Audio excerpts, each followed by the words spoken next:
Buenas tardes, compañeros, compañeras e ingenieros. Mi nombre es Delcy Rosidal del Gran Castillo y el día de hoy tengo el gusto de exponerles acerca de salud mental y COVID-19. Para empezar, les hablaré acerca de las repercusiones del COVID-19 en la salud mental. Ante la desafiante realidad de distanciamiento físico, el trabajo temporal en el hogar, el desempleo temporal, la educación en el hogar, entre otros más, es importante que cuidemos de nuestra salud tanto física como mental. El miedo, la preocupación y el estrés son respuestas normales en las que nos enfrentamos a la incertidumbre. La adversidad asociada con consecuencias socioeconómicas, miedo al virus y la propagación, así como las preocupaciones asociadas, tienen un impacto indudable en la salud mental de la población. Salud mental y apoyo psicosocial. Se utiliza la guía del Comité Permanente entre Organismos, conocidos por las siglas IASC, sobre SMAPS en emergencias humanitarias y catástrofes para describir cualquier tipo de apoyo local o externo con miras de proteger o promover el bienestar psicosocial y o prevenir los trastornos mentales. El sistema humanitario global emplea el término SMAPS para reunir una amplia variedad de actores en respuesta de emergencia a emergencias tales como lo son el COVID-19, incluidos aquellos agentes que trabajan con enfoques biológicos y socioculturales en contextos sanitarios, sociales, educativos y comunitarios, así como para destacar la necesidad de utilizar enfoques diferentes y complementarios para brindar un apoyo adecuado. Ahora bien, ¿cuáles son los síntomas productos del estrés? Mucha gente se sentirá estresada y agotada trabajando en respuesta contra el COVID-19. Esto es natural, dadas las difíciles exigencias. Cada persona reacciona de diferente manera al estrés, experimentando diferentes síntomas, como lo pueden ser físicos, tales como dolores de cabeza, dificultad para dormir y comer.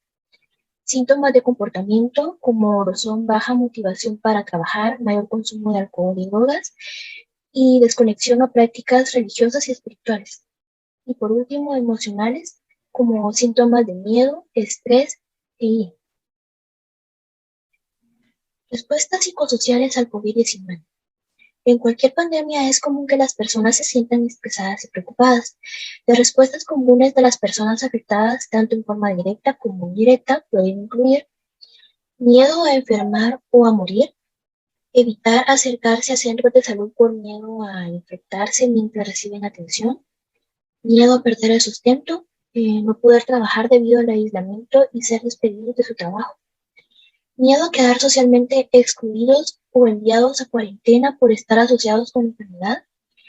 Esto puede ser, por ejemplo, como racismo contra las personas que provienen de áreas afectadas o que se percibe que provienen de tales áreas.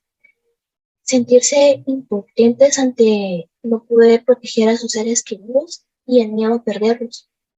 Sensación de desamparo, aburrimiento, soledad y depresión debido al aislamiento y miedo a revivir la experiencia de una epidemia anterior.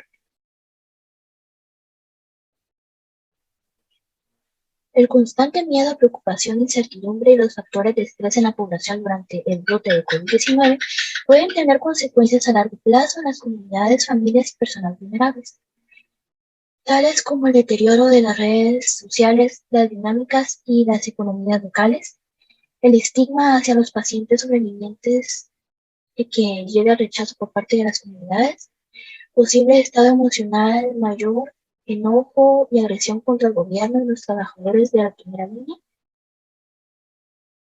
posible enojo y agresión contra niños, cónyuges, parejas y familiares, lo cual implica un aumento en la violencia familiar y de pareja, recaídas y otras consecuencias negativas en personas con trastornos de salud mental y abuso de sustancias, ya sea existentes o en desarrollo debido a que evitan concurrir a centros de salud o no pueden acceder a sus cuidadores profesionales. Algunos ejemplos de actividades SMAPS en la comunidad durante el brote de COVID-19 pueden incluir mantener el contacto social con personas que pueden estar aisladas, esto mediante llamadas telefónicas, mensajes de texto o la radio. Compartir mensajes informativos clave dentro de la comunidad, en especial con las personas que utilizan redes sociales. Y por último, brindar cuidados y apoyo a personas que han sido separadas de sus familias y ciudades. Acciones bacterianas asociadas al COVID-19 en pacientes de la unidad de cuidados intensivos. Un estudio retrospectivo de China encontró que el 96% de los pacientes con infecciones bacterianas secundarias murieron. Las pruebas de diagnóstico microbiológico identificaron la presencia de infecciones bacterianas y fúngicas, además de la resistencia de medicamentos, lo cual desempeña un papel fundamental en la respuesta de salud pública al COVID-19. Los pacientes ingresados pueden adquirir infecciones por vía endógena causadas por los microorganismos de su propia microbiota. También pueden adquirirlos por una vía exógena, o sea, a través de microorganismos presentes en un reservorio microbiano en el hospital. Los microorganismos con más frecuencia que causan infecciones en el medio hospitalario son Staphylococcus aureus, Enterococcus spp, los bacilos no fermentadores y los enterobacterias, siendo estos patógenos altamente resistentes a los antibióticos. En el estudio descriptivo realizado en el periodo comprendido desde el 24 de marzo hasta el 24 de mayo del año 2020, en la UCL del Hospital Militar Comandante Manuel Fajardo Rivero, la población de estudio estuvo constituida por 13 pacientes de 49 a 91 años. En la tabla 1 se observa que el 69.2% de los pacientes presentaron coinfección. De estos egresaron vivos 5, el 55,6%, y fallecidos 4, lo cual representaría el 44,4%. Con relación al sexo, el 46,2% de las féminas tuvo coinfección y el 23,1% de los hombres. En la tabla 2 se expone la distribución de los pacientes con coinfección según los antecedentes patológicos personales y el estado de egreso. Se observa que el 66,7% presentaron HTA y el 55,6% cardiopatía. De ellos fallecieron el 33,3% de los hipertensos y el 40% de los cardiópatas.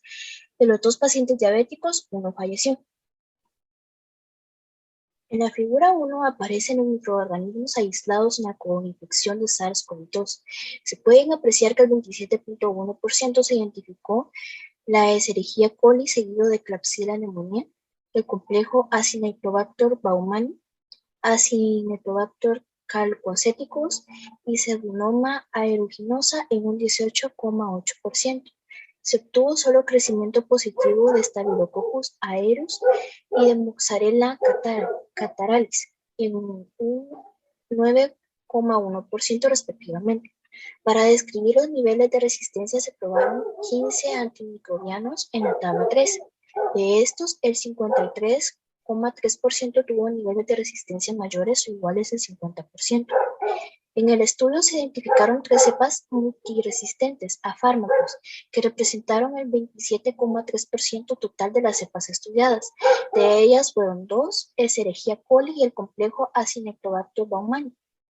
Obtenidos de 3 pacientes, 2 de ellos fallecieron y uno de ellos egresó vivo.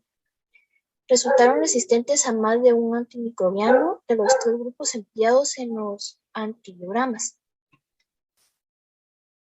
La evidencia muestra que las infecciones bacterianas secundarias son un factor de riesgo importante para los resultados adversos del COVID-19.